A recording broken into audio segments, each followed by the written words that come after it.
আমলিগেরও বিষয় হয়ে গেছে, কেমন হলেন পার্টিও বিষয় হয়ে গেছে, কেমন হলেন গ্যারেজ।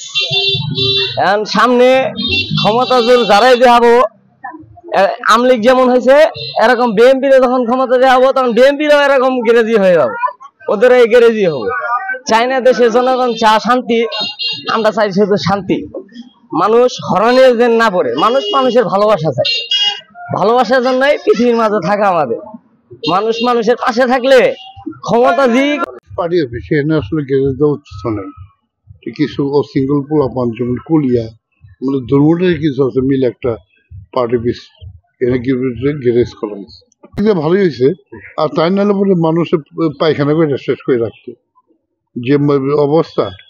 একদিক দিয়ে আপনি মনে করেন যে এটা একদিক দিয়ে সেভে আছে, আর তাই নাহলে পরে মানুষের পায়খানা করে মানে দুর্গন্ধ কেউ যাইতে পারতো না, কারণ কিচ্ছু নাই তো, গেট ফেট সব ভেঙে নিয়ে গেছে।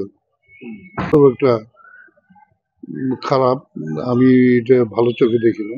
এটা অত্র মেলান্দ এলাকার মধ্যে, মেলান্দ থানার মধ্যে এরকম ধরনের কোনো পার্টি অফিস আসলে ছিল না, এরকম উন্নত মানের, যে পরিমাণে উন্নত মানের একটা পার্টি অফিস তৈরি করা হয়েছিল। তবে আমরা এই থেকে একটা বিশাল আকার একটা শিক্ষা নিতে পারি যে আওয়ামী লীগ সরকারের যখন পতন হয়, পতনের পর থেকে আমরা লক্ষ্য করতে পারি যে এত অর্থ খরচ করে এত জাঁকজমকপূর্ণ একটা পার্টি অফিস যে তৈরি করলো তারা, এবং এটা বর্তমানে আওয়ামী লীগের পতনের পরে এটা এখন বর্তমানে গ্যারেজ হিসেবে ব্যবহার হইতেছে। তো এটা আমাদের একটা বড় একটা শিক্ষা। এটা আওয়ামী লীগের এটা কর্মস্থল ছিল, এখন মনে করেন এটা ভেঙে দেওয়া হয়েছে, ওটা ওনার নিজস্ব জায়গা ছিল, ভেঙে দিয়ে এমনকি আর এটা পার্টি অফিস ছিল, এটা মনে করেন গ্যারেজ। এখন মনে হলেন পার্টি অফিসটা এখনকার যে পরিস্থিতির মধ্যে গেছে, এখন পার্টি অফিস হয়ে গেছে একটা গ্যারেজ। তাদের যে একটা ক্ষমতা ছিল বড় ভাই করে দেখলে সালাম দেওয়া হয়তো, আর এই বড় ভাইয়ের এখন পলায় হয়েছে, এখন লিপ্ত হয়ে গেছে, গোপন হয়ে গেছে, এখন এটা হয়ে গেছে গ্যারেজ।